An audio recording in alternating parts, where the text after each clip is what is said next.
semuanya. Malam.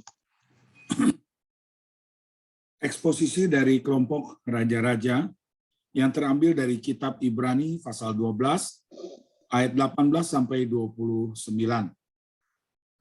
Kami memberikan tema bersyukur dan beribadah kepadanya. Sebagai pendahuluan, Ibrani adalah kitab yang isinya semuanya berfokus tentang Yesus Kristus atau Christ oriented atau all about Jesus Christ. Dan yang kedua, di perikop ini adalah ditujukan untuk umat yang sudah percaya kepada Kristus dan bertujuan untuk meneguhkan dan mengingatkan mereka bagaimana harus bersikap sebagai orang yang telah menerima anugerah keselamatan. Sekarang kita akan membahas, melalui perikop ini, kita akan membahas menghargai anugerah Allah dengan sungguh-sungguh beribadah kepadanya. Yang pertama, menghargai anugerah Allah. Anugerah Allah adalah pemberian dari Tuhan bagi manusia. Anugerah Allah itu diberikan cuma-cuma hanya karena kasih-Nya saja. Tetapi, sekalipun diberikan cuma-cuma, anugerah bukanlah pemberian murahan yang diberikan Allah. Karena kita tidak mungkin bisa mendapatkannya melalui usaha dan jasa kita. Anugerah Allah memang dapat dibagi menjadi dua, dan itu adalah anugerah umum dan anugerah khusus. Anugerah umum atau common grace adalah anugerah Allah yang semua manusia bisa menerimanya dan menikmatinya. Misal, sinar matahari, udara, atmosfer, dan sebagainya. Sementara anugerah khusus atau saving grace adalah anugerah yang Allah berikan hanya kepada orang-orang pilihannya. Misalnya adalah anugerah keselamatan dalam Kristus. Menurut perikop kali ini, kita dapat menemukan bagaimana penulis mengingatkan bahwa kita orang percaya adalah umatnya yang telah menerima anugerah khusus itu dari Allah melalui pengorbanan Tuhan Yesus Kristus yang dijelaskan sebagai berikut. Pertama, dikatakan kita telah datang ke Bukit Sion, kota Allah yang hidup, Yerusalem sorgawi. Dapat dilihat pada ayat 22-24. Yang kedua, juga dikatakan kita telah menerima kerajaan yang tidak tergoncangkan. Bisa dilihat pada ayat 26-28. Saudara-saudari yang terkasih, ketika dinyatakan bahwa kita telah datang dan telah menerima anugerahnya, betapa sungguh kita sangat bersyukur tiada terkira. Karena itu, semua adalah jaminan yang kita terima hanya dalam Kristus Tuhan. Dan kita telah dipastikan menerima kerajaan yang tidak tergoncangkan dan jaminan keselamatan serta hidup kekal bersama Allah Juru Selamat. Tetapi, apakah yang menjadi respon kita atas anugerahnya itu? Ya, respon itu akan dan harus nampak melalui cara pandang kita, sikap kita, perkataan kita, dan juga perbuatan kita di setiap saat. Anugerah ini adalah semata-mata sebagai pernyataan kasih dan keadilan Allah di dalam Yesus Kristus Tuhan kepada kita orang-orang pilihannya. Seperti ada tertulis di dalam Yohanes 3 ayat 16.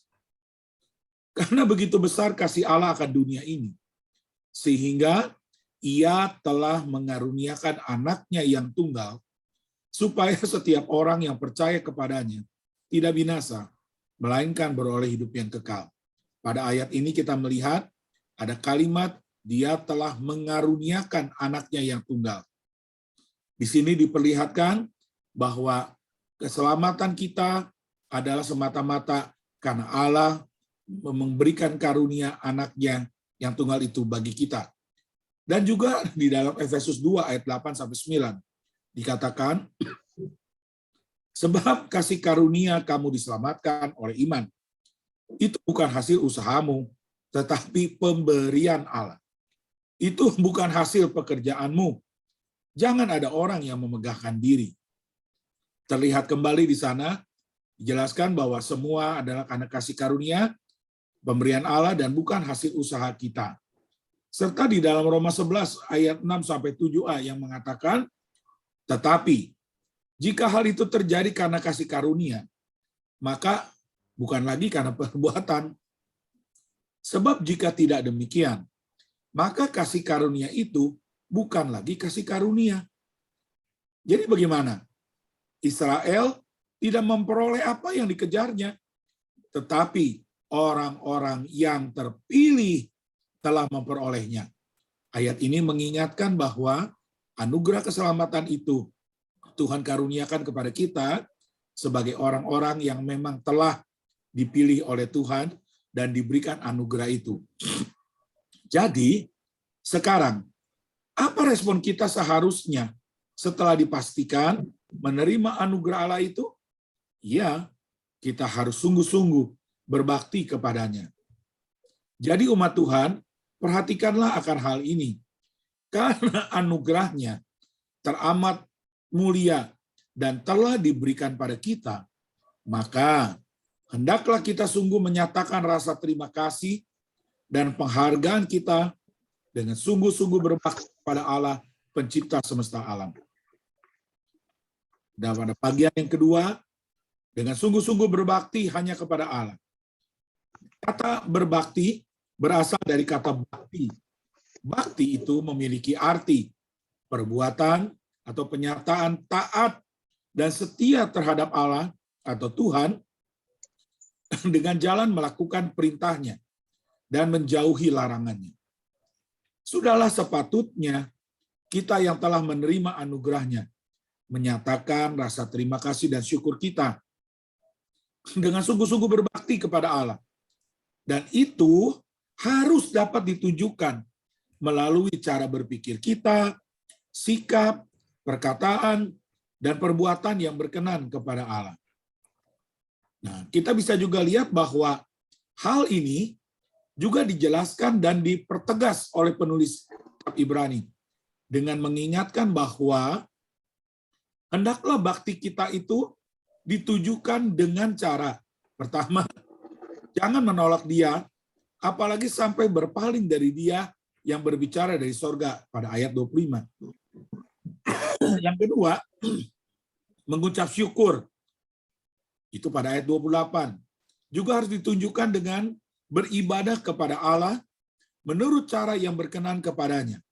Dengan hormat dan takut, karena Allah kita adalah api yang menghanguskan. Jangan menolak dia, apalagi berpaling dari Allah.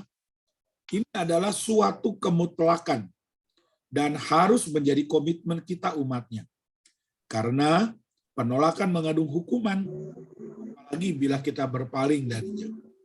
Mengucap syukur bukanlah hanya bila kita berkata terima kasih kepada Tuhan saja, tetapi juga mengucap syukur itu harus terekspresi melalui cara berpikir, sikap, perkataan, dan perbuatan kita. Mungkin kita suka mendengar ada perkataan, meski saya tidak suka datang ibadah, dan tidak rajin baca Alkitab ataupun berdoa, tetapi saya selalu bersyukur kepada Tuhan kok tiap waktu. Pernyataan ini tentulah tidak membuktikan kehidupan bersyukur yang sesungguhnya. Bersyukur haruslah terekspresi melalui semua hal yang disebutkan di atas. Lalu beribadah kepada Allah dengan cara yang berkenan kepada Allah, dengan hormat dan takut akan Allah, juga adalah kemutlakan dari tindakan umatnya yang menjalankan cara hidup yang sungguh taat pada perintah-perintah dan ajaran-ajaran Tuhan dengan rasa hormat, disertai hati yang takut akan Allah.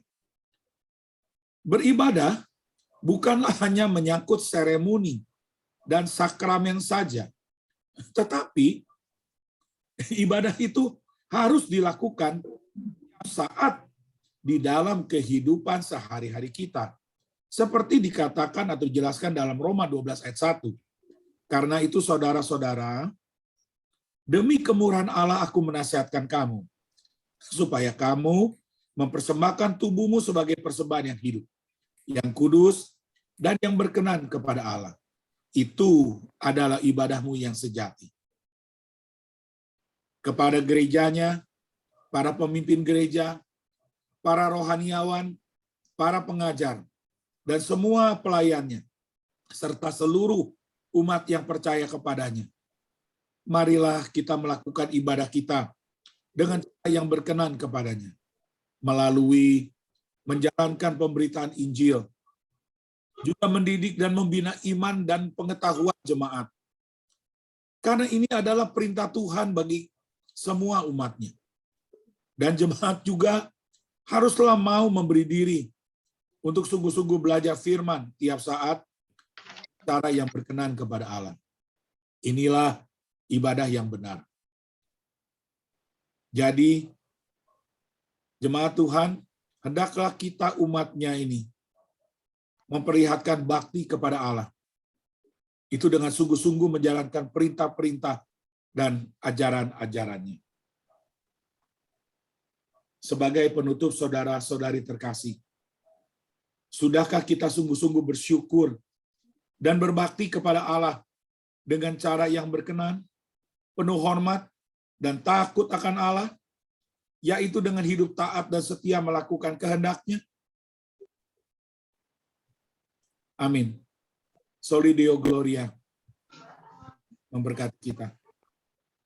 Terima kasih.